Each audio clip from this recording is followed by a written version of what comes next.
এখন আমি ছানা দিয়ে কাঁচাগোল্লা বানাতে চলেছি। দুধ কাটিয়ে প্রথমে ছানাটাকে রেডি করে নিলাম। এখন ছানাটাকে চিনি দিয়ে ভালো করে মেশ করব। সো ছানাটা একটা এই ছোটো প্লেটে তো হবে না, যেটা থালার মধ্যে ঢেলে নিচ্ছি। থালার মধ্যে ঢেলে নিয়ে এখন এই ছানাটাকে ভালো করে এইভাবে মেশ করতে হবে। যতক্ষণ না মিহি হচ্ছে ততক্ষণ আমাকে ম্যাশ করে যেতে হবে।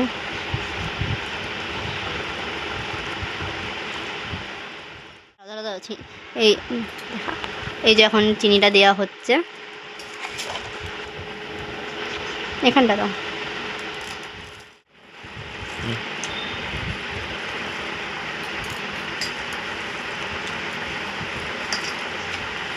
যতক্ষণ না ভালো করে মিহি হয়ে যাবে ততক্ষণ এটাকে ভালো করে যেতে হবে, নাহলে পাকটা ঠিক ভালো আসবে না।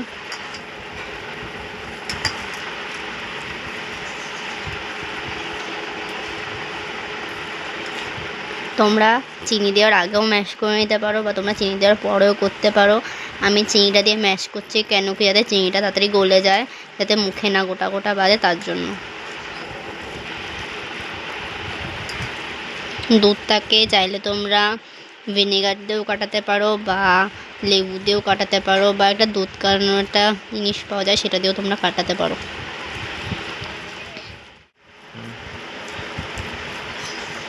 তো এখন ভালো করে মেশ করতে যাতে পুরো মিহি হয়ে যায়, যাতে মুখে ছানা বা চিনি কোনোটাই যাতে গোটা গোটাভাবে না বাঁধে।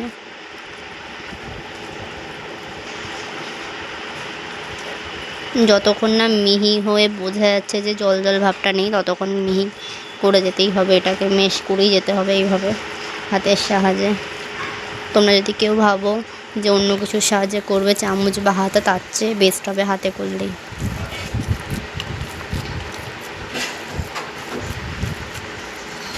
দুধ আনতে তো গুঁড়ো দুধ নিয়ে এখন যাচ্ছি। আমাকে বলেছিল 5 টাকা দামের 2টো প্যাকেট নিয়ে আসতে, তা আমি 10 টাকা দামের একটা প্যাকেটই নিয়ে যাচ্ছি।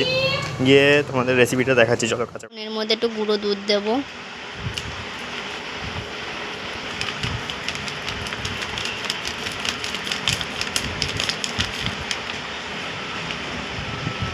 গুঁড়ো দুধটা দিচ্ছি কারণ তার একটু টেস্টটা বেশি হবে, সেই কারণে, যাতে একটু টেস্টটা একটু বেশি আসে, তাই কারণে আমি পুরো গুঁড়ো দুধটাই দিয়ে দেবো। কেন কি একটু মাখা মাখা হওয়া আসে, টেস্টটা একটু বেশি ভালো লাগবে, ওই কারণে আমি গুঁড়ো দুধটা দিচ্ছি। তোমরা চাইলে দিতেও পারো, নাও দিতে পারো।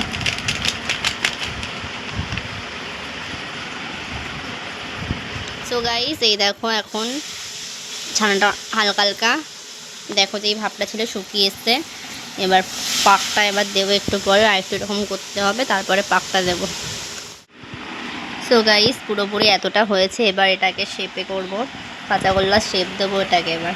তারপর কাঁচাগোল্লার শেপ দেওয়ার পর দেখানো হচ্ছে আবার। এবার আমি গোল গোল করে শেপ নিচ্ছি, পুরোটা সব কটা কমপ্লিট হয়ে যাওয়ার পর তারপর তোমাদেরকে দেখাচ্ছি কেমন কী হয়। মানে এখন কাঁচাগোল্লা বানানো রেডি হয়ে গেছে, তোমরা দেখে বলো কেমন কী লাগছে। আর গার্নিশটা খালি কেসার দিয়ে করেছি, আর কিছু দিইনি, কেন কি আমার মনে হচ্ছে এটাই সুন্দর লাগছে, বেস্ট লাগছে, ওই কারণে। সো আমার তো মোটামুটি দেখেই খেতে খুব ইচ্ছা করছে। তো যদি ভিডিওটা ভালো লাগে তাহলে like, comment, share and subscribe করে দিও আমার চ্যানেলটাকে, আর বেল আইকনটা অন করে দিও।